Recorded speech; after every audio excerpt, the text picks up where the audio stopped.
Hey everyone, welcome to Dalliances and Decay, the first podcast by us, GenZ&D. Just want to remind you really quickly before we get rolling to head over to our Patreon where you can support us for the price of a cup of coffee every month. It will give you access to a talkback show, ad-free versions of the episodes, and a whole lot more. We also want to thank the Raven Room, which is our hosting venue. They're attached to Redline VR, which is a fantastic bar. If you are in the city of Chicago, you can head on over there and get your fix for all kind of nerdy stuff, including the biggest D&D meetup group in the city, which meets on Wednesday nights. Now, without further ado, let's hop into the first podcast by us, GenZ&D. Welcome back. This is episode 1, part 2 of Dalliances in Decay, the first campaign by us, the GenZ&D crew. And since this is technically episode 1, part 2, we debated not doing character intros, but I think we're going to do it anyway. So, why don't we kick it off? First, why don't you go ahead and introduce yourself, and then tell us what genre of book your character would probably like best. My name's Downie. I'm playing Tronk. I think Tronk reads at a low level, but is capable, and likes books about, heroes doing tasks with, cool art. Hell yeah. Yeah. I'm Jackson Zimmerman. I'm playing Vic.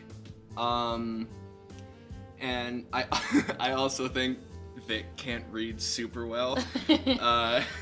Mechanically, his intelligence score is 9. So, but he's a druid, so I think he likes, studies on nature and, I don't know, stuff like an arborist would write.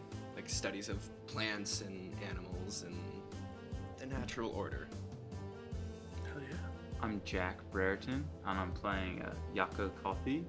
And I think Yako really likes romance novels and not maybe some smutty stuff, but also just cheesy adorable romance. And he is definitely very secretive about it, because not because he's afraid of being viewed as soft, but is afraid that he is almost ashamed of it because he feels like he has such a drive and purpose, and he doesn't want any romance to get into the way of that. Yako's not like other boys. Yako's not like other boys. Oh my god. I am Emry Sottile. I am playing Amir, and Amir hasn't read a lot, but what he has read is old and revisionist history, and he probably should expand that. Looking to learn. Fantastic. Well, in our last session, we had a meeting of the minds in which our group came together in the house of Shavat, the cleric of Rossi, and decided to set out together to take on a quest to, for Yako's purpose, change the UKR from the inside by gaining renown, and for Amir to gain enough credibility to get into the central library of Koth in order to retrieve the book Rituals of the Second Age. And that is where we find ourselves, on the front steps of the Shrine of Rossi. And as you all have this conversation and drink your potions of body odor and success, Shavat comes out and sees you all drinking and says, "Oh, seems you've all gotten along quite well." For now. What do we do? When do you guys want to go? Where should we go? So Shivy, where do you think is the best place to start this? Do we go all the way to the border and to the front lines of the Scorch Rot to help those towns first? What makes the most sense to start? That would be quite a journey. I would say, unless you're planning to go headlong into the Scorch Rot, which I would caution against, I would maybe suggest starting around here. There are a few shrines that are semi-incorporated or not incorporated at all. Immediately southeast of here is a place called Dibalan. They are very committed to the Tanji there. Most towns, if you were not aware, have the name of their Tanji as the name of their town and shrine as well. Southeast of there is the town of Tarmalon, which is a bit more secluded, closer to the outer ring road, which is the border of what the UKR currently claims as territory in any capacity. And there primarily their shrine is a social center. So if you're looking to change things out the gate, I'd go to Tarmalon. If you're looking to learn more about what worship looks like in places other than Rossi, I'd go to Dibalon. Can I roll history to see if I've been to either of those places? If I know anyone there too. Yeah. Not bad. 4 for a 3. Oh, and a nat 1. Cool. Team dumbass, baby. Cool. On your 3, you don't have a map. So, you don't really know where you have or haven't been. Yep. On a natural 1, you said it's inside the outer ring road, meaning in the inner wilds. Mm-hmm. Even if you had been there, you would not remember it. But you also know that primarily you've spent time in the outer wilds, which is socially and structurally very different. So, it's going to be a negative Ghost Rider. God damn it. I refuse to be useful. I think either of those sound. What do you guys think? Well, D belongs a little closer, yeah? Should we just start there? I think it's as good a place to start as any. I think you're correct. I think also understanding how their worship works can maybe help us understand better ways to help reinforce other cities and other things like that. Because they're already successful. And there's something we can learn from them. Sounds like a plan to me. I agree. Should we set off? Do folks want to prepare before we get going? What are we thinking, y'all? It's still early-ish morning, right? Yeah, it's 11 a.m. Okay. We could get some decent headway today. Yeah. For sure. We Yeah. wanted to go. Yeah, let's go. Yeah? All right. More walking. Let's do it. I love walking. It's the best. I Nature think- rocks.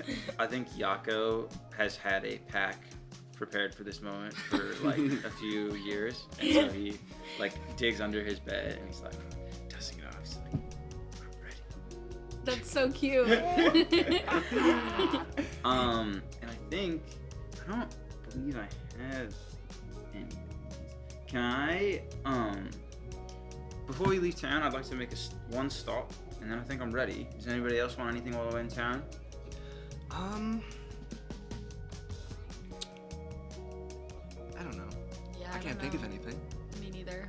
All right. Very well. Chivy, I'll say goodbye when I come back. I'll be right in a second. And I think I'm gonna run over to. You said there was an apothecary, right? It's an apothecurio. Apothecurio. So they have potions there. Potions and items. Well, I would love to go see what we got. Definitely coming. I would like to go. Yako wants to go get potions, but wants to maybe see if there's anything else. Cool. Cool. Yeah, I'll go look for some potions. I'll come with you. Sweet. Yeah. Anyways, welcome. Cool. You head over to the apothecurio. It's a very simple building with. It is built high. It is almost to the low branch line, but it's a simple wood structure. It looks like it's mostly made out of thin strips of the redwood bark on the outside, and on the front is a sign that says Braustin's Apothecario. How well do I know Braustin?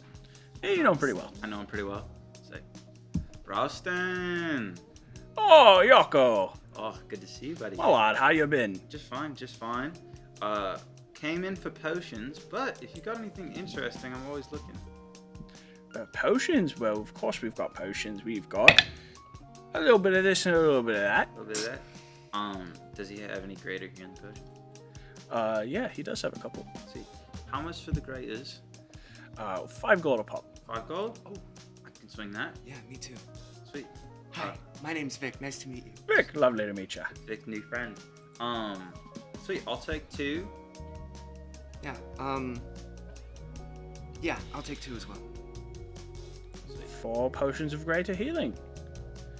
Be very careful with these. They are quite strong. Wouldn't recommend them unless you're really down in your luck. Did you use the rhubarb in these, or what brew did you use on these ones? I know you like to mix it up a little bit. Primarily Arcanet, but a little bit of rhubarb for flavor. Yeah, it's Goes nice. down easier. It's nice, right? Yeah. Yeah. Come on.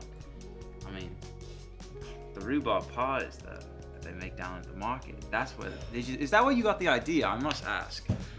A tradesman never reveals his secrets, but if I must admit, I did have a rhubarb pie and it did refresh the soul, so I thought, why not take rhubarb and refresh the body? Have you tried rhubarb pies with strawberries? Like strawberry rhubarb pie. Oh, innovative. I'll have to go ahead and try it out. Take it down to market and ask them if they can make it up. It's quite delicious. Lovely. My mother used to make them a lot. Well, fantastic. And can I offer you anything from our wall of goods? And as he motions behind him, you see there's like a 15-foot wall with it, like one of those like sliding ladders that like libraries have. Yeah. And Those ladders. yeah, they're fantastic. So cool. And they've got like little tchotchkes on the bottom, like just bits and bobs. And the middle shelf has like very standard looking armor. And up on the top there are a couple of like nicer looking magical items. What's on the top shelf? He kind of looks up and goes, "Oh, big spender, are we?" Well, maybe not big spender, but I'm just noticing some newer things that I haven't seen since the last time I came in. I just want the rundown, you know. Ah, of course. Well, over here we have real coffee breaker plate. And you see he motions to this like breastplate with the coffee emblem in the center. And it's kind of like a glowing silver with pauldrons on the side. And he says, now, if this one here will make it harder to hit, and if someone really misses you bad, it'll knock them down for you. Breaker plate is a magical item with the ability that if someone rolls a natural 1 against you, they take 4d4 force damage and must make a strength save to avoid going prone. Oh, crazy. Cool. He motions his way, he says, we also have this very nice shield, came in the other day. It's a big fella, and he motions up to a great shield, which is approximately 5 feet long. It looks like it would cover the majority of your body if you were to crouch down behind it. And he goes, and that over there, well, it's a very nice longbow. A druid friend of mine made it, and bless you. And fires good and straight and very hard.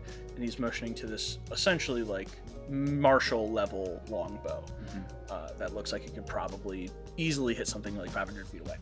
This is a longbow that specifically does not take disadvantage from having it shot out of range. Wow, cool. That's rad. Mechanically, what does the great shield do? It is a +2 shield. A +2 shield. Okay. Yeah. Yako definitely eyes the shield, but he's a little like, okay, how much is the shield? Oh, it's only 400 gold. Only 400 gold. Yes, all right, that's For an item like that, it's a very reasonable price. understood. All right. It was lovely to see you again. I'm skipping town for a bit. I don't know when I'll be back, but I hope to be back soon to see you again. Well, we will look forward to seeing you when you come back. I'll make my way. Soon. Yes. Okay, I'm outside looking for an animal companion Okay. because I think it's good luck Okay. for the start of our journey. So I guess, I don't know why, but I want a bug. Is there any Okay. good chunky ones on the ground? Okay, you get down on the ground and start looking for a bug. As a Loxodon, you have the ability to speak with small animals, right? I don't know. No, I don't. Must be a different class feature. I don't think so, at least. Features and traits. Either way, why don't you go ahead and roll me a nature check? We're going to see what you can find. Okay.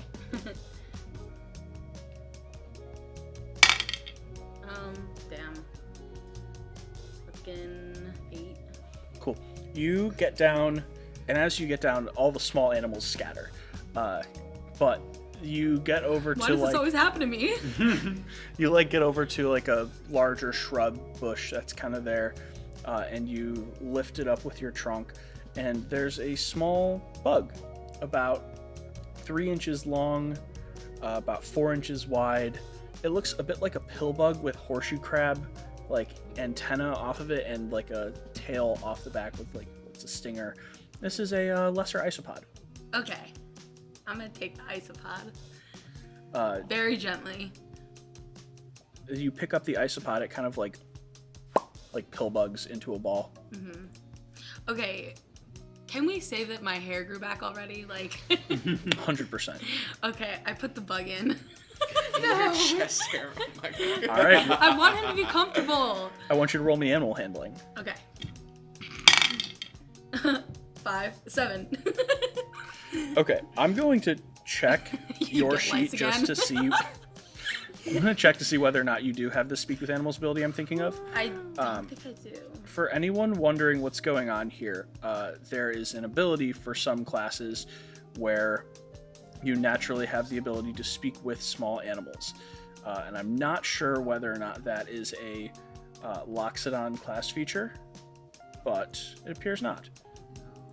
Okay. But I feel like I can. And that's what matters. You put the pill bug into your chest hair and it stays like rolled up in your chest, and it does not unclench.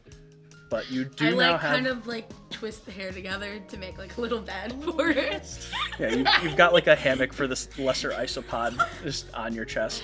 Don't call him lesser. He's great. Have you seen a greater isopod? Only at night. Honestly. Yeah, cool. Yako, you and Vic come out of the apothecario and Tronk is braiding his chest hair. Guys, look what I found.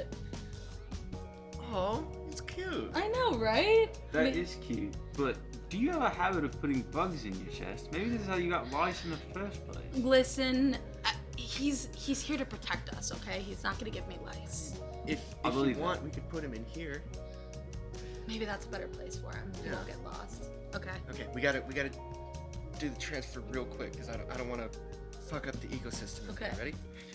1, 2, 3. It's let. Throw it in. There you go. Do we have a name? What do you want to call him? Any ideas? I like Joshua Tree. Joshua Tree. JT for short. Yeah. JT! JT. That's our Joshua. homeboy. Tree. I like JT. JT works. Yeah. Oh yeah. I sort of tap very lightly on the terrarium to see if he moves. Why don't you roll animal handling for me? I'm proficient. Yeah, you are. 24? 24? 17 plus 7? Yeah, 24. JT unrolls a little bit and kind of like the little legs scuttle forward around and he kind of familiarizes himself with his new territory. And he goes under a log and just kind of like flattens out there for a moment. I think he likes It's it. gonna be so safe in there. Yeah. Amir, what are you doing during all this? I think that Amir is kind of waiting for everyone, kind of outside, and so his father was doing a thing where he was like taking down the names of different Tondris and praying to them to strengthen worship, and he's not really sure if it works and doesn't really know how to pray, but I think he's trying to pray to Miria and to Rossi before they leave and go to this next town, because his dad did believe in it, even if he doesn't, and he's just gonna try it because he might not be doing it like his dad can't be doing it anymore. Cool. Why don't you go ahead and roll me a religion check? That's an 11. You... Wait, how does Amir pray? He doesn't know how, so he's just kind of like mumbling to himself, doesn't really know what to do with his hands. He just kind of seems like he's having like an anxiety attack, like talking to himself. As you all look over to see what Amir's doing, dear Slim, I wrote you, but you still ain't calling. He's just kind of saying words and doing this with his hands, and getting along, but you don't really feel any response from the Tanji that you are trying to pray to. But you do it. And it's the thought that counts. Yeah, it is. Is there anything else we need to do before we go? I'm all set. Amir, you ready? What yeah. are you doing? Are you talking to yourself? I'm praying. Oh. I could pray. I could do a prayer. Praying to what? Or who, I suppose. My father said that because the Tanji aren't worshipped in some of these cities anymore where Koth is in control, that we should pray to the Tanji themselves to help empower them so that they're still receiving worship. I don't really know if it works, but he was really insistent upon doing it. So I was just trying before we left. I'm gonna try to see what happens. Cool. To Rossi. How do you pray? I think I look towards the sky that doesn't exist. Yeah, the roof. the What? roof. What's a sky? I look at the branches and try and focus on the winds and the sounds of forest rustles. Wind and wuthering. Yeah. So I just listen to that and then I'm like, yo, Rossi. Yo, Rossi. Trying to do this for my homeboy. Give us a shout out. It's a cameo. Add us on Twitter. It's a cameo from Rossi. What am I trying to do? Religion. Yeah. 16. 16. On a 16, you kind of just, hey, yo, shout out the homeboy, what's going on today? And you smell, there was that faint, because of your Loxodon scent, only you really could pick up on that very faint note of detritus, the smell coming from the scorch rot. But as you pray to Rossi, you feel the smell fade away as you realize that even in a state where the shrine is devoted to Koth, the Tanji still is here. Mm-hmm. The Tanji still holds presence of some sort. God, praying's so easy. It smells better. Yeah, Shavat said something about leaving offerings for other Tanji, right? In other villages? Yeah. I'll be right back. And he scurries off towards the shrine. Okay. I think I'll follow him because I'm gonna go say bye to Shavat. Yeah. Cool. The two of you head towards the shrine. Shavat is on the porch with the book and the mug of tea yet again. Says, oh, come to say goodbye then? Do you want to do your thing first? Yes, I wish to leave an offering for Rossi, as I have no affiliation with the UKR, so. Okay. Always welcome to do so. If you head inside the mantle above the hearth, leave whatever you wish to there, speak whatever you need to. And while you do that... Well, I knew this day would come, but I didn't realize it would hurt this much to go. I'm not gonna lie. It's tough, isn't it? It is tough, but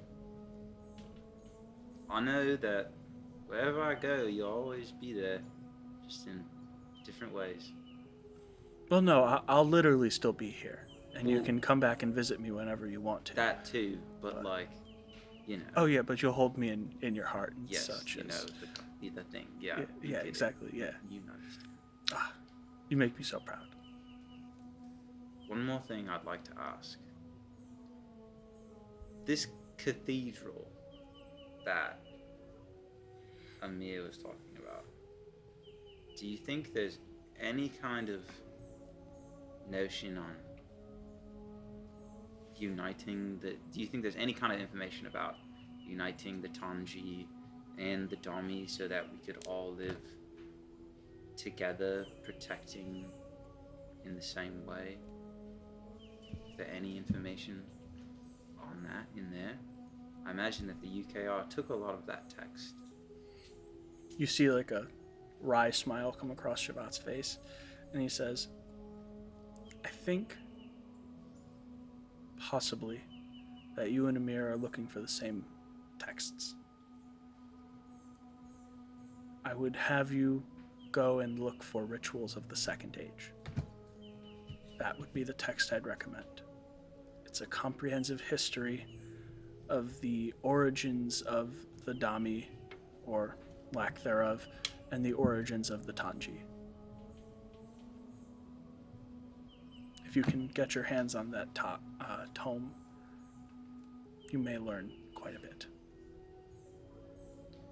I think that's going to be helpful. I think it may. I'll miss you, Shiva. I'll miss you too, Yako. Going for a big hug. Gives you a real good squeeze. And, yeah, I pat him on the shoulder and I walk down steps. There you go. And while that's happening, what is Vic doing inside? I think he's sort of like taking in the space because he wants to be very respectful.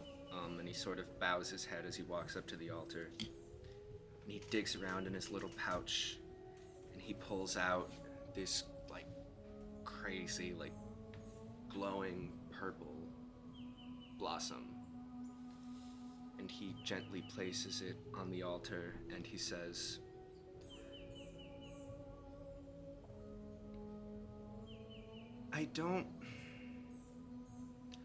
I'm not from here, but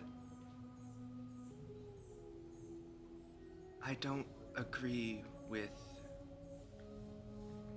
the Kothi policy of draining worship from Tanji to feed the Dami.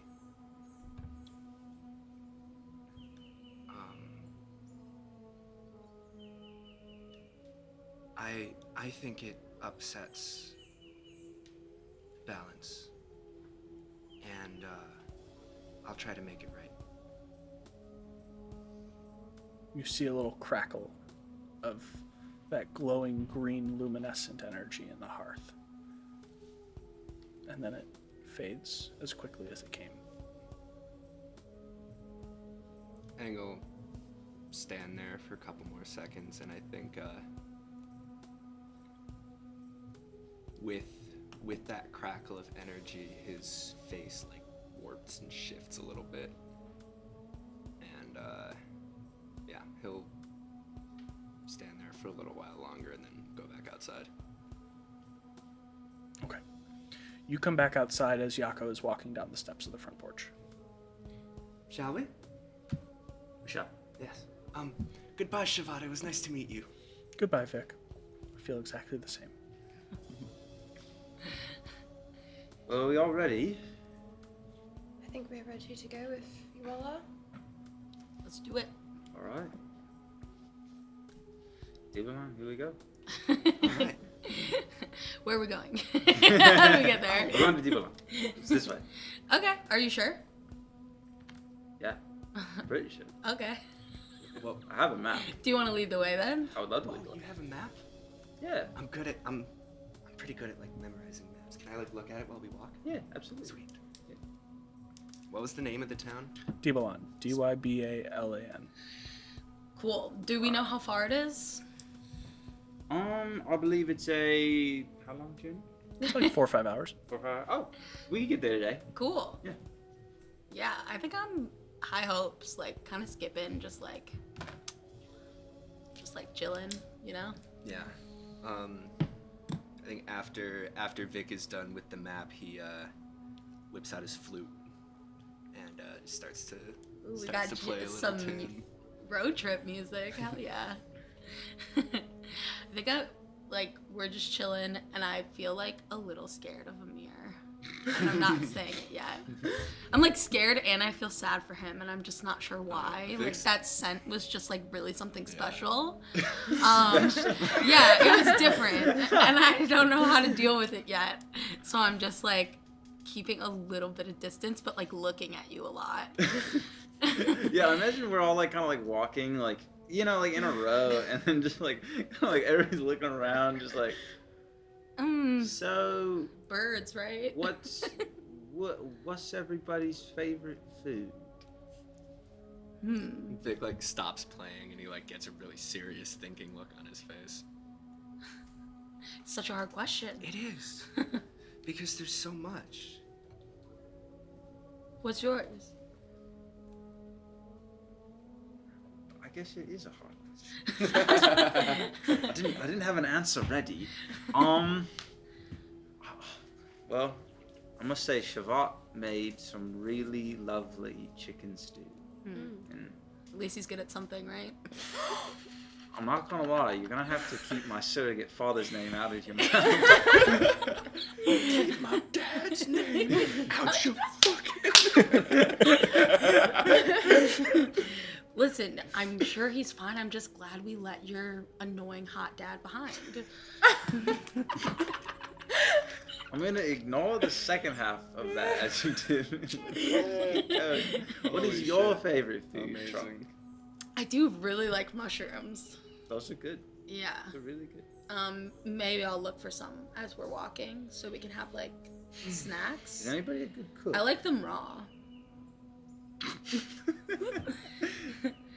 Just like uncooked, you know? Just that dirt taste is really nice. Yeah. Yeah. We call it trail spice. Do you know about this trail spice? I don't happen to. Usually we just foraged the berries and things like that, so I'm quite fond of those. but Oh, find you usually some we mushrooms. You have to try them. Berries can have trail spice. Yeah. Don't wash them and I mean, you can. You don't have to. Wash, Maj. Yeah. I'm gonna look for some berries. There's not always a water source. I like the wash personally. 13. There's a Berries couple. and mushies. Set the DC. Cocked. Cool. You find a little bush that has like a bramble of berries on it, and beneath it, one nice big mushroom cap. Cool. I'll like grab it all with my trunk. You need to try this, like now. okay. It's delicious. Cool. Just try it. Can I roll like medicine or something on the mushroom to make sure it's not gonna kill us? Yes, you may. I'm not taking the time or care to check. 18. 18. This is like a portobello-sized mushroom cap, and also looks like portobello's safe to eat. On an 18, you've had mushrooms like this before. Cool. Hasn't killed you yet. Hell yeah. I like break up the cap and distribute it. These are very tasty. We eat these a lot. First, let's try each thing separately, and then let's try them together. Oh yeah. And see what tastes the best. Yeah. All right. And I do it that way. Mushroom first. Yeah, mushroom first. So you get Okay. like the earthy, you know. Umami. This Yeah. Grit to Yeah. That's the trail That's the spice. spice. I That's get the the trail spice. spice. Yeah. Okay. Okay, just the berry And then. then the berry. Pretty good, right? That was pretty good. It's like berry. Has like this sweet tartness, Yeah, which yeah, yeah. seem like they don't go together, but they do. Do you mean with the mushroom? No, the berry. Well, yeah, so it's a Okay, now we try them together. It's so good. It's a bit of a texture journey, but thank you for introducing It us is to a, the concept. it is a texture journey. I don't hate it though. Journey. We're on a journey. Journey. I went on a journey once. Who said that? Who said that? It was the wind. So nobody's been to Dibalan before? No, I believe so. Okay. never even heard of it. Have you left Rossi, or have you been there your whole life? Well, when I was really young, I left, but I came to Rossi soon after my parents kind of not left me. It's a long story. But I was pretty much raised in Rossi and trained in Rossi and didn't venture much else outside of Rossi. There were always, small tasks to keep me around. So no, I've never been to Dibelon, even though it's less than a day's journey. But I'm sure it's nice. I don't know. There's something waiting for us, I guess. Why don't you go ahead and roll me a survival check with advantage because you have a map of the immediate area to see how long it takes you to get to Dibelon. Sweet. Survive. Ooh, I'm pretty good at that. And I didn't roll well. That's an 11. 11. It's relatively hard to not make it. It's like the next point on the map. Yeah. You've been like using pretty consistent bearings.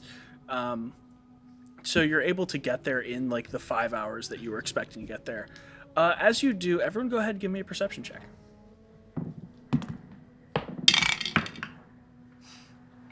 19. 16. 9. 15. Cool. On a 9. The first thing you notice when you come in is a couple of small cabins. There's just some people outside. They're tending to a couple of crops. They appear to be like growing some vegetables and such. And one of them looks up and sees you come through and kind of waves a hand. Cool. On a 15 and a 16, y'all notice the shrine. The shrine of Dibelon looks very similar to the shrine of Rossi. It's just less well cared for.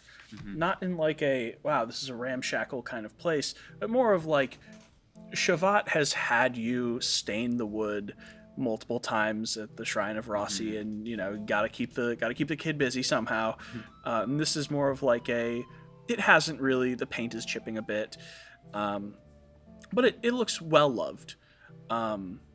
And there is a cleric out front who is greeting some people.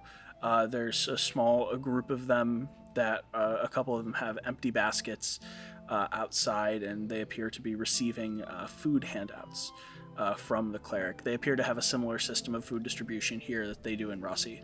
Mm-hmm. On that 16, you start to kind of glean that may be the case for many small shrines out here, is that food is distributed through the shrine.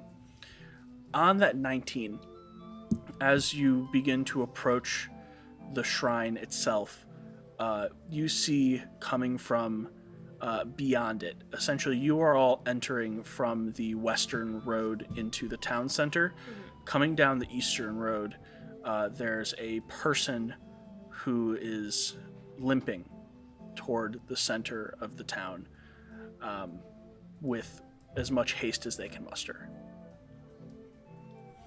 As you all come to enter the town, the cleric sees you all and looks over in your direction and says, "Hello, welcome to Dibelon. It's lovely to meet each of you, travelers. Where are you coming from?" We came from Rossi, just down the road. Oh, lovely. Yes. Just making our way and wanted to kind of gain some more information about local shrines, pretty much. Oh, lovely. Of course, always happy to share the wealth, share the love, share the ways. What can I do for you? Well, speaking from experience coming from Rossi, it seems that your food is distributed in a similar way that it is from Rossi. Is that from Dibelon itself, or how is your food distributed, I guess, magically? I'm very fortunate that Dibelon has shown me favor many years, and as such, my gardens bloom about 5 times a day. Oh. I grow food of great sustenance, and as such, I grow it and distribute it to those who are unable to do so for themselves. And knowing in Rossi, how many times does ours bloom a day, even though we have a split kind of devotion between Koth and Rossi, correct? Shavat is someone who now you're realizing is incredibly powerful, because this is a younger looking person who clearly does not have a split devotion. Mm-hmm. Shavat was basically able to spend the time on the front porch growing the vegetables. Got it. You're kind of starting to realize the gravity of the person that you were trained under. Understood. Because this dude looks like he spends all of his time growing his food.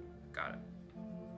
He's like a human, kind of got like sandy brown hair, He's wearing a light green cloak with a green belt tied around the waist. He's got blue eyes and kind of like a short, stubbly beard. Looks to be in probably his late 40s. Yeah, your garden seemed lovely, and you're able to fully feed the surrounding town. I am indeed, and I'm very lucky to do so. Indeed.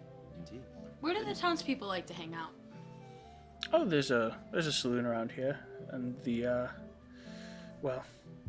quite a few of them like to go there. There's also a sport arena, a little bit of ways down here. Sport arena. Is there anything going on tonight at the arena? Sometimes there is. Usually it's just kids, knocking it around. But every once in a while we have a proper match. What game do they play? They mostly play a game called Naraka Kone, which is a game of intense violence, which is why we play it only on occasion, because I need to be able to focus my healing magic on the people who play it very immediately after it is played. Sounds like fun. Can be. On hearing the focus my healing magic, I think under his breath, Mia mutters something and sets off kind of like a thunder sound effect, minor illusion, I think, over by where the guy who is limping is coming into town. Cool. You make this little noise, and the cleric looks over and sees and says, excuse me, one moment. Sir, can I help you? And the guy just continues to limp towards the town square. At this point, he's about 100 feet out. I think I'll run over and get under so I can support him and walk him back to the shrine. Are you all right? Are you hurt? Seems like you're hurt. He creature. Where? And he kind of motions down the road. How far? He goes, I come from Tarmalon. Tarmalon? We must make our way. There's a creature spotted at Tarmalon. We should get going. There's people in danger. As the cleric comes over to you and he says, thank you for your help. Is there anything that I can do for you? And you see he looks down and goes, oh no. Please don't put yourselves in any danger, but I'll handle this here. And he helps the guy down, and you notice at this point his limp was a bit off kilter because he has lost his leg from the shin down. Yeah. And there is a oozing red wound at the bottom, which you can recognize as a scorch mark, which is a residue of someone who has been attacked by a scorched creature. I asked the cleric, you can handle this, yeah? Unfortunately, yes. Okay. Understood. We're gonna investigate. If anything, well, I guess there's no way for contacting. Anyways, we must get going. It was nice to meet you. And I start running. Yeah, I'll take off after him. Yeah. Yeah, I'm coming. Cool. Y'all head at a breakneck pace towards Tarmalon. How far is it? Just I know follow from the map, gross probably. scorch marks. Yeah, it's about a half hour. Half hour? Oh, okay, cool. So I'm full sprinting the whole way. Yeah, go ahead, roll me a survival check with advantage again, because you still are going at a place that is on your local map. Can I be either? I don't know if it would be survival or perception, scanning for the creature somewhere. Yeah, go ahead, perception. I'd like to use a wild shape charge to summon a familiar. Summon my familiar. So as we're running, you guys see this crazy sort of it's a raven, but it's made out of this its form is starry and sort of void almost. Cool. Wow, that's super cool. And it flies down next to me, and Vic says, hey, I need you to scout. Can you do that? What's the bird saying? Takes off. As we're all running, I'm like, so is everybody good in a fight? Spot. What? Sorry. I didn't think of a name for the bird. I can be if I need to be. You can be if you need to be. That's good to know. What about you two? Please. You seem like you're okay. All right, very good, very good. I don't know what we're getting into, but I can't imagine it's going to be fun. Well, Usually it seems like this sort of creature is something that the cleric needs to abjure and send away because it's quite dangerous. So it might be hard to take it out. We can Yes. handle it. Yeah. Please. I think here's the thing. There's 4 of us. Abjuring only moves the problem away. If we can handle it there, we should handle it there. The question is if it's going to be an immediate danger to other people. Depending on the area that it's in, we may have to find some kind of way to abjure it. Which to be honest, I was not trained in. Yeah, That's beyond me. I don't really think I can do that either. Do you have any abjuring ways? I don't. Okay. We'll Well, just kill it. It'll be easy. will it though? I guess there's only one way to find out, but will it though? Way to find out. I mean, I've handled some of this stuff before, and it's not been easy, but it's been something. It's been doable. Mm-hmm. But we'll have to find out. But it's good to know that everybody can handle their own. But look out for each other. We're here for you, everybody. 16 on perception. Okay. What'd you got on survival? Oh, I got a 13. Cool. 13, you continue following the path. Yeah. On a 16, there are points where you notice the ground starting to crack a little bit. And on a 16 perception, it leads you to believe that the creature came this way. Because right now you're about halfway between Tarmalon and Diabolon. And at this point, the creature turned in the direction you're going. The road in front of you has somewhat cracks in between it, and it tells you that the creature was burrowing. On top of that, on a 16, something that you know about scorched creatures is they have a singular motivation, and that is hunger, meaning that it sensed there were more living beings in Tarmalon than there were in Diabolon, which is why it went the direction it did.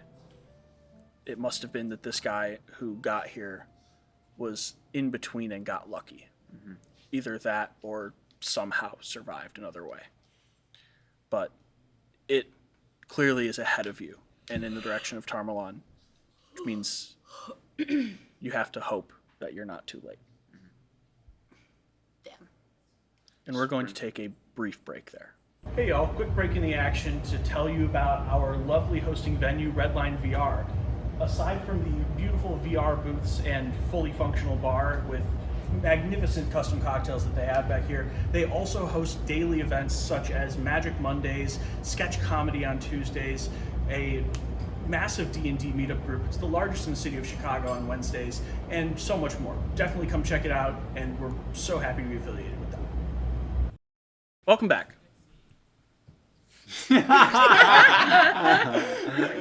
We find our heroes at a breakneck pace heading to the town of Tarmalon. You are moving across the cracked ground that you have been able to deduce is from a creature that was subterranean in some nature.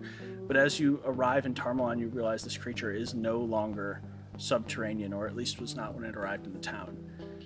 There are small cabins that are at this point raised and nothing but piles of wood and splinters, and the shrine itself you see in the center has almost half of its structure destroyed. One of the walls still stands. Some of the shingled roof still is attached to the great tree in the center, but for the most part, all you can see is rubble. Everyone go ahead and make me a perception check. Not again. Not roll terrible. 21. 19. You said perception? Mm-hmm. 21. 24. Okay, in that case, just for all of you, you see there are a number of places where there are limbs protruding. This creature, whatever it was, is a messy eater. The shrine itself has what looks like a number of people were there. There are stains of blood along the floor and along the wall, and one of the people appears to have survived. There is a person who is sitting in the corner of the shrine, rocking back and forth, their face covered. As all of you approach, they uncover their face, look up, and they see you. And they go, "Please, help." It's gonna be alright. But we're friends. What happened? It came from the ground. I don't know what it was. It sounded horrible. It left a trail of people. And I think blood, but the blood was boiling. Scorch. May I heal you? I'm mostly okay, and they hold up their arm, and there's like a large gash on it, but they appear. I'll grab it and give them 2 points of healing, if that covers it. Yeah, you're able to heal the gash on their arm. Yeah, you see, like, I'll, like, take my hand with this, like, bracelet gauntlet and gently place it on the wound, and you see this, like, kind of golden and green light kind of expand from it, kind of like outline the edges of my hands to then give them some healing. You said it left a trail. Where do you know what direction it was headed? They point kind of southeast of where you are, and you see the trail of what appears to be this roiling, scorched blood for a little ways before a burrow opens and the cracked ground begins to continue. Do we chase it? Or do we see if we can help anybody else around here? I have no way of helping them besides killing this thing. I think we should eliminate the threat at the source. Yeah? Yeah. Let's do it. Alright. Let's make our way. When you're able, find shelter. And if you can, maybe even round up folks that are still living, if you can find them, and take them over to Demo. It is safe there. We were just there. It's not far. Okay. Can you do that? Yes. What is your name? Trevor. Trevor. Trevor, you can do this. Will we Thank know you. that they'll be safe though? If it's hunting in numbers. We don't. But what else can they do? Actually, on that hunting in numbers thing that you have there, go ahead and roll me an insight check. 15 plus what? 16. Nice. 16. On that insight check, if it continued southeast, you know two things about that. First, southeast of here is the Outer Ring Road, which is the border of the Outer Wilds. Meaning that there could be one of two possibilities. Either you're close enough to the Ring Road that it is going to try and hunt in an Outer Wilds civilization, which are far more cohesive than the outlying territories of the United Coffee Republic is, or a large group of survivors is heading that direction. Got it. Either way, you know that following this creature's trail will lead you to a larger group of people that it is going after. So sending folks to Tarmalon is okay. Or to Tarmalon is okay. Mhm. Cool. Shall we? Yeah. Let's go. Be safe, Trevor. We follow the. Cool. Yeah, we follow the trail. Yeah, you follow this honestly pretty easily trackable trail of cracked ground, and as you do, you realize it's pretty massive. The burrow where the creature re-entered the ground is almost 20 feet wide.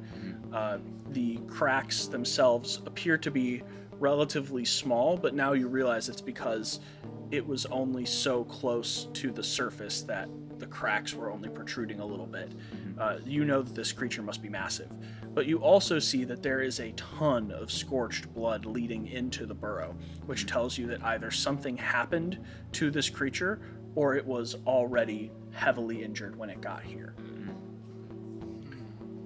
As you continue down the road, eventually you hear from up ahead of you the sounds of and it sounds like a grinding of rock. As you can tell, something is pressing its way through the earth in front of you. But up ahead, I'm going to let those very nice perception checks carry over here. You see in front of you a glowing green barrier that goes from the ground to the branch line that appears to be some sort of luminescence-based, not abjuration, but barrier of some sort. And this is something that you now are able to recognize, the two of you are able to recognize it very quickly, as the barrier to the outer wilds along the outer ring road. Which means that if this is here in this way, someone is maintaining it.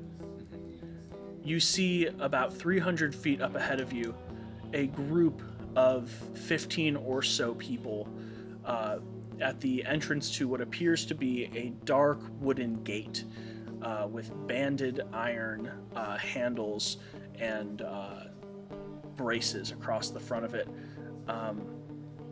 And a couple of them appear to be banging on the door, like screaming, "Let us in, it's chasing us," as you hear the continue on the ground in front of you. As you all close after them, a couple of people turn around and see you, and they begin to wave their arms in your direction. And one of them screams, "It's coming after us!" What do you all do? How close are we to it? The cracked ground, or the ground that is cracking, appears to be reaching the surface only about 50 feet ahead of you. Okay. Once it reaches, I'm ready a chaos bolt to hit it right when I see it. Think. Yeah. I'm gonna cast Summon Beast. Yeah, it's concentration, that's fine. So yeah, Vic sort of... How does he do this? I guess he, sort of like spreads his hand out and like pulls luminescence from the air. And, out of that luminescence comes, I think it's a Cabihera with like crazy fangs. Nice. That's terrifying. So yeah, that's my little guy, that's my little buddy. Sorry, so there's people trying to get through like a door to the Outer Wilds? Yeah, there's a door. Go ahead and roll me an insight check on that. Can I help? Dirty 20. Is that can I also do that? Yeah, you can do that as well. On a dirty Insight? 20, yeah, insight. 16. 16. On a 16, what you get is that there is something on the other side of this door that they are pleading with. On a dirty 20, what you get is that this is the door to a particular domain in the Outer Wilds. This is the domain of a Tanji, which means that there is someone maintaining this barrier. Because in the Outer Wilds, it's less like in the Inner Wilds where it's shrines and small villages. It's more like provinces out in the Outer Wilds. Tanji hold domain over much larger territories, and as such, their clerics are able to maintain much larger barriers. On a dirty 20 insight, there's someone on the other side of the door who could open it for these people. Cool.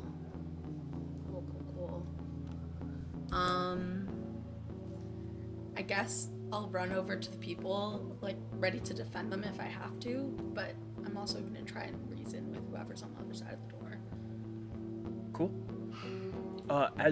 In order for you to run to where the people are, you're going to have to cross the space where the ground is cracking. Okay. I do it. I'll Okay. also do that. I'll follow. Cool. The two of you run towards these people where the ground begins to crack.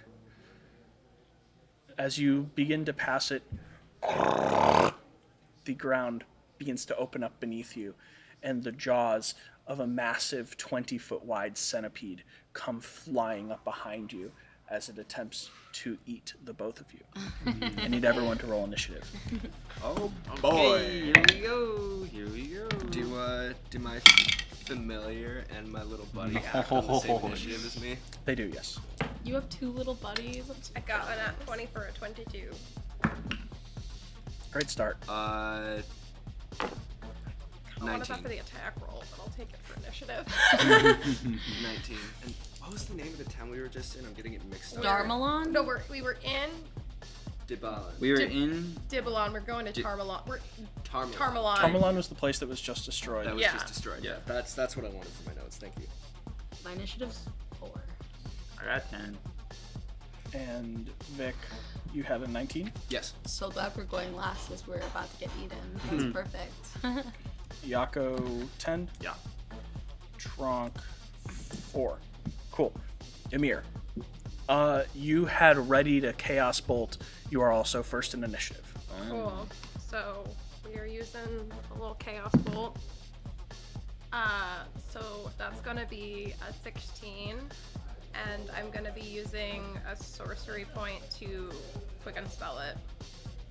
Okay. Yeah. I believe Quicken Spell is 2 sorcery points. Yes. But We'll do yes, that. 16 hits. Okay. Great. What does it look like Yeah. as you throw a Chaos Bolt at this thing as it comes out of the ground? Let's see what it looks like. True. So that's gonna be 7. So, as the thing comes out of the ground, like there's like a pulse of like this purpley magic, as like Amir's cloak kind of comes back a little bit, and like basically this like wave of psychic energy like erupts from his chest at the giant centipede, and will deal 18 points of psychic damage. Oh, Chaotic. Nice. nice. Very nice. All right, you absolutely crunch this thing.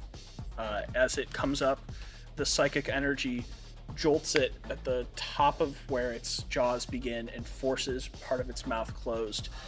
So it's going to have a much harder time eating the both of you. In fact, it may only get to choose one. And then so I used that to cast Bolt as a bonus action. So for my action, I'm also going to use Mind Sliver on the centipede. So it needs to make an intelligence saving throw. Ain't that smart? Stupid centipede. Okay. What's the save? Save is 15. Okay, well, 18 minus 4 is 14. Great. So, So that's going to take 11 psychic damage, and it must subtract 1d4 from the next saving throw it makes before the end of my next turn. oy vey. Sick. All right. Wow. All of you see Emir just prepare themselves, and as soon as this thing comes out of the ground, just start hurling psychic energy at this thing. It, out of nowhere, just gets its mind messed with in a way that you didn't even know it could, because this thing acts in such a mindless way. Vic, you're up. Wonderful. How close are my friends to the head of the centipede? The head of the centipede is the only thing that is protruding right now. Yes. And they are about 30 feet away. Nice.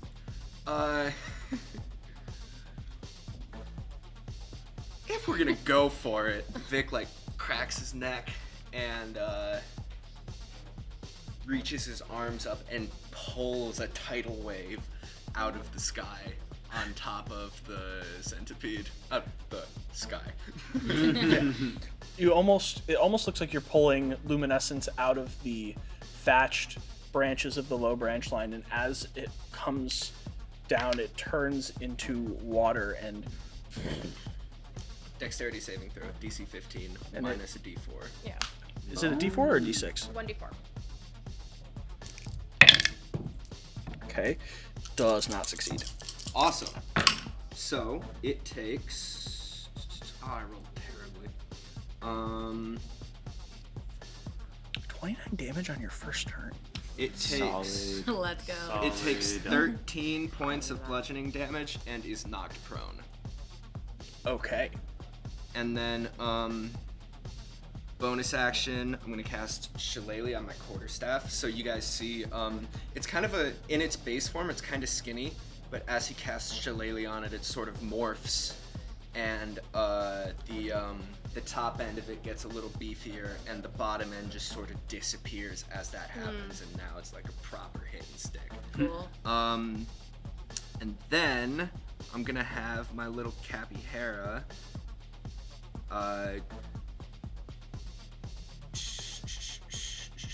Yeah, fuck it. Cappy Hair will go in and try to nibble at it. I think it's a bite attack? Nibble. Yeah. Go ahead, roll the bite attack. That's a d20. 19 on the die. That will hit. Wonderful. Unless it somehow has like a -4. Yeah. He's gonna do a maul, so that's 5 feet 1 target.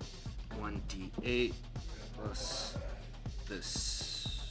1d8 plus 2. Okay. 6 piercing damage. Cool. Where does your little guy go to bite at? Away, as far away from the mouth as he can, I think. Cool. He just bites onto the piece of the centipede that has protruded from the ground. It's like kind of where the leg and the body meet, like almost at that joint. And latches on. The thing continues to scream, but very quietly as it's underwater. Wonderful. And that water dissipates after like a few seconds. Okay. Whew, I haven't done big boy spells in a while. That was fun. Cool. That's my turn. All right, Critter's turn. I'm gonna roll to see which one of you two it goes after. It's prone. Oh well, It's gonna. speed. Yeah.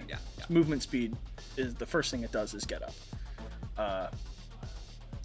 Then. All right, Yako. Does a 17 hit. Just missed. Oh. This creature lunges forward, but having taken 2 very substantial hits, it goes to bite you, and instead it nips at your heels and is unable to grab you.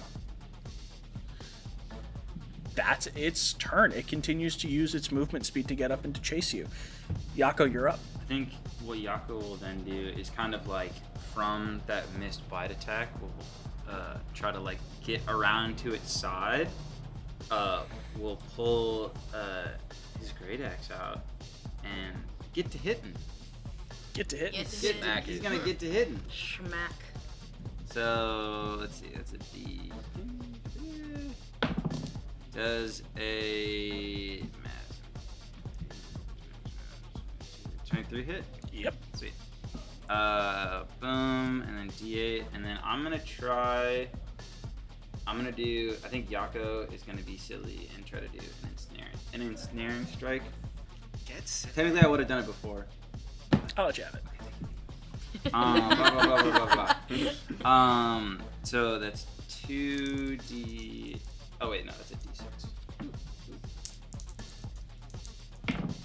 So that's gonna be for piercing, or from slashing from my battle axe. That's gonna be 9, and then on the ensnaring strike, that's gonna be. Well, the ensnaring strike. I didn't actually. I was supposed to roll it. Can I get a strength save? What?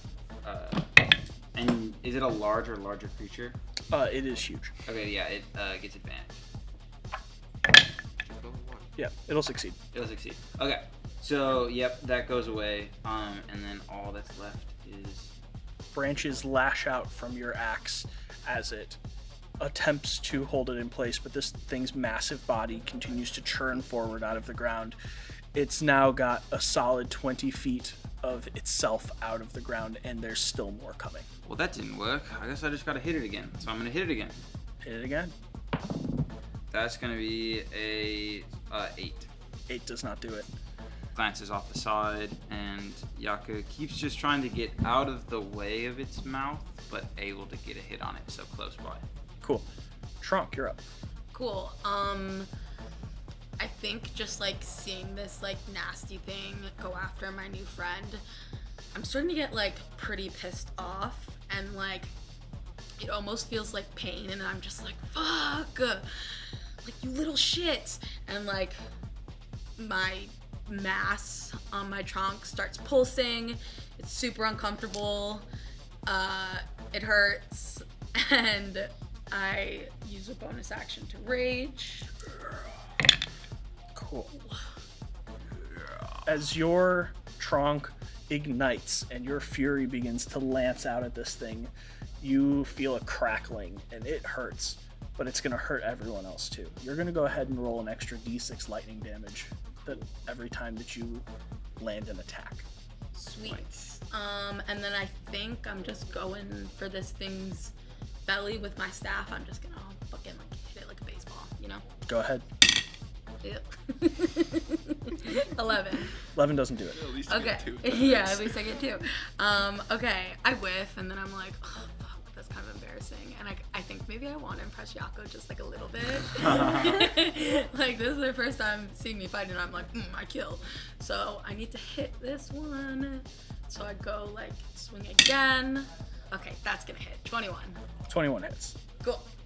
Go ahead, roll damage. 9, 10, 11. And then 2 extra, 11 and then 2 extra lightning damage. So you're also going to do 13. Sweet. Cool. You smack this thing in the belly, and bzzz, lightning lances out, and it gets under the cracks in its massive armored skin. The thing looks very, very uncomfortable, but still more of it continues to come through this gap. At the end of the round, though, this thing is now clearly about 40 feet long and 20 feet wide, but at this point, it is still churning forward out of the ground, and you realize it has run out of legs. From the back of it, you see this essentially massive detached section, the scorched wound. Essentially, it's like if you cut a centipede in half and the back half came off. That's where the massive wound is, and this creature has emerged from the ground fully. Can I start running towards the wound with the rest of my turn? Yeah. Yeah, I want to fuck it up over there. Yeah, you can get back towards it. Amir, you're up. Free action, I would like to yell. Is this the only one here? There's no more creatures in here, right? It's the only one I see. People who are here. One of the people who's back by the door goes, "Just that, but still big!" And you realize it's just this, but it's still enough to terrify them because this is still a 40 by 20 centipede. Correct. Okay. Yeah, that's fine. We're just gonna do the Chaos Bolt again. Just do it all this time. 13 on the die, so that's going to be a dirty 20 to hit. Yep, that'll hit. Okay. So that is going to be 2d8 plus 6. 6. So that is going to be 12 plus 4. So 16 poison damage. Poison damage, you say? Yeah.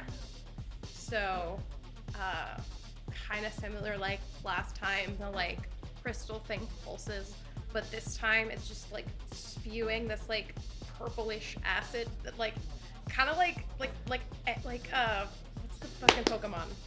like an Ekans or like any of those ones that do the purple acid. Yeah. Like it's like that, just like coming out of me. Nice. Yeah, this acid splash rockets out from your chest and hits this thing near the back. The purplish poison begins to mix with the scorched wound at the back, and it bubbles and roils. I don't like that. Vic, you're up. Cool. Fuck it. Oh, can I tell my Raven to, can I have it, harass the centipede to give somebody advantage on a melee attack? Sure. Wonderful. And then with that done, I will cast Ice Knife. Okay. 25. That will hit. Wonderful. And Y'all are rolling I hot. need a dexterity saving throw. That fails. Under 15? Mhm. Wonderful. So it takes 4 piercing damage and then 11 cold damage. Damn, y'all are laying into this thing. Jesus. Your ice knife sinks into the back of the creature where the wound is, and it explodes in a flash of cold energy. It looks very bad. This thing is in a lot of pain. Cool. My Capyhera is gonna bite it, chomp it again. Do another bite. Chomp. Stupid technology, whatever. Is it 16 hit? 16 does hit. Sick. So it's a D8 plus 2.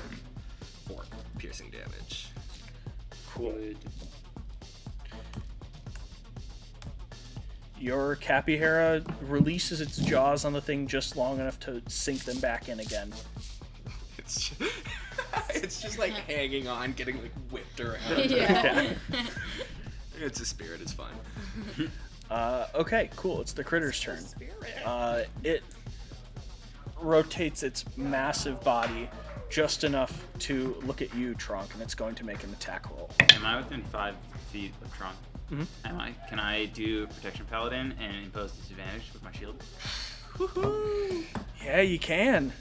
How you hanging in there, bud? It's all right. It's all right. You can do it. Trunk does a 14 hit. No. Nice. That would have been a 21 without your disadvantage. Hey, that's my guy. The creature's mouth opens and it comes after you, but bam, the shield knocks into it and it's unable to grab you. Yako, you're up. I think as the shield grabs in, I'm gonna use it as leverage to get an open spot to hit it with my axe. Is that cocked? Am I crazy? It kind of Push is. down. Yeah, it is a little bit. It's like in the middle. Yeah. Okay, yeah, that was cocked. Yeah. That's a 19. That'll hit. Sick. Okay, then we got. I don't think anyone's missed yet. I'm just gonna go for it. Use second level smite. So that's an additional 4d8. So with the slashing we have 9 slash, and then we have it was 16, 17, 18 points of radiant in addition. So that's what? 27. 27 total. Good lord. Sick. Yako, your axe bites in under this thing, and one of the armored plates starts to lift up, and you see sinew begin to snap as you bite into this thing and begin to remove it from existence. And as I see it, I'm gonna do it again. Yeah, you got another I'm gonna one. do it again. And I'm gonna miss, I think, though. That's an 11. 11 does not hit. Wait, but who did the birdie give the disadvantage on? I guess the first person to hit it. I don't know if it can do it like multiple times around or not, but So we're kind of that one. That's what we're asking. Sure. Birds for the That win. didn't help. Damn. Darn. Stupid bird. It doesn't do anything. Yako, that's your turn? Yeah, that's my turn. Fuck Trunk, you. you're up. Okay, I realized I forgot to double my damage last time. I don't know if we can like retroactively do What do you mean with W damage? Just add your rage. Because I'm raging. Oh, You you get add a... +2. I believe you add +2 to your damage. That's it? Yeah. Well, I thought it was more than that. Okay. It increases at higher levels. Regardless, I think I want to like pull one of its legs out. Like, you know, like when you're a kid and you want to like torture a spider. No. Can't relate, Can't but relate at I all. do know what you're referring to.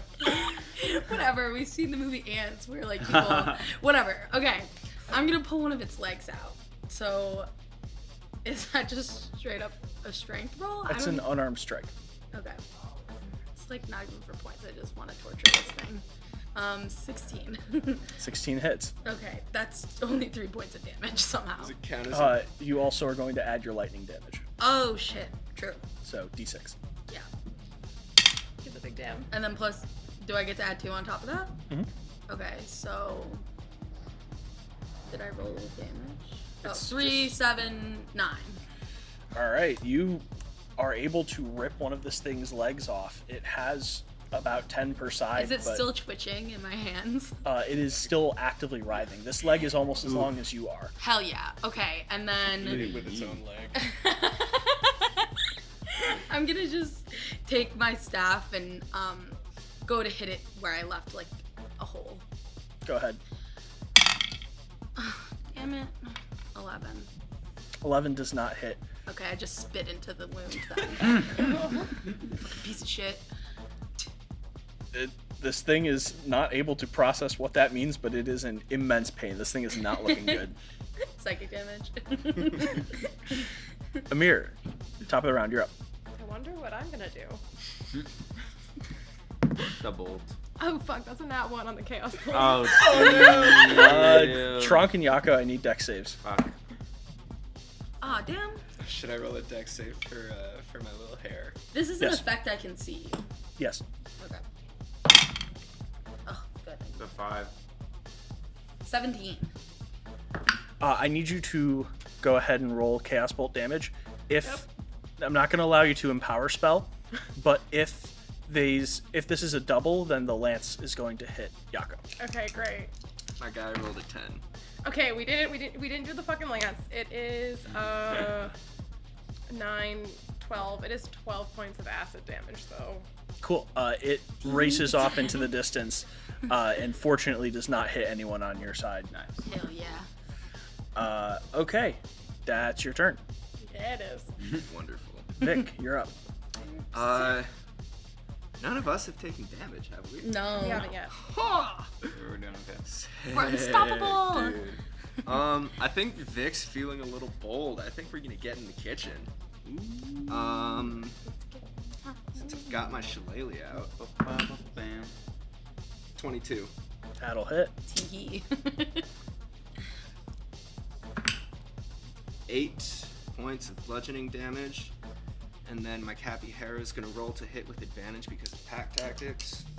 Oh, nice. That's feasible, right? Mhm. Yeah. I rolled a nat 1 and a 5. Ooh. So 12 doesn't hit, right? It releases its jaws on this thing and tries to bite again, and it just starts to fall as it misses the leg where Trunk ripped off. So it tries to grab onto something that's not there, and it misses. Cool. However, on your 8 points of bludgeoning damage, this is shillelagh bludgeoning damage, correct? What does it look like as you connect with this shillelagh? I think it's like a little blackthorn club, and I think he just takes a full overhand and bah, just smacks it. And in the distance you hear, "Come out, you black and tans." As your club comes down, it shatters the piece of protective armor that this thing has on its back, and as it cracks and collapses in on it, you hear a very disgusting squelching noise, and the thing stops moving. Oh my god. Is it Get dead? it? Somebody hit it again. We're going to come out of initiative. I hit it again. I hit it It's again dead. too. Okay. Yeah, it's very cooked. Okay. It continues to be bludgeoned. Okay. Is everybody okay? Yeah? Yeah, I'm fine. I think we're doing great. That was pretty good. Yeah. Are you all doing all right? Oh, yeah, there's people. My goodness. There's a lot of screaming and crying as this thing might be dead, but they still all saw their lives flash before their eyes now twice in the same day. But at this point, with the thing's death rattle, the door opens, and a tall human figure, square jaw with a kind of stubbly goatee, icy green eyes, very close cropped silver hair, a barrel-like chest, a tunic over it, functional leather boots. It comes out and says, "Everybody in, as long as there's no threat. Come on, please." And he looks over at the four of you and says, Can I insight check this guy? "Yeah, go ahead." Yeah, I would love that. He looks over at you as all of you defeat this creature, and he says, "I am the cleric of Leonestra. If all of you are responsible for the defense of my domain, I thank you deeply. How can I extend any gratitude to you?" Food? Food, Temporary shelter? temporary shelter, and maybe some information if that's alright. Of course. I got a 7. 16. Cool. On a 7, the adrenaline is still rushing. You have blood pounding in your ears. You can't really think all that clearly. On a 16, this is the person who was responsible for opening the door, and also is the person responsible for protecting the people behind it.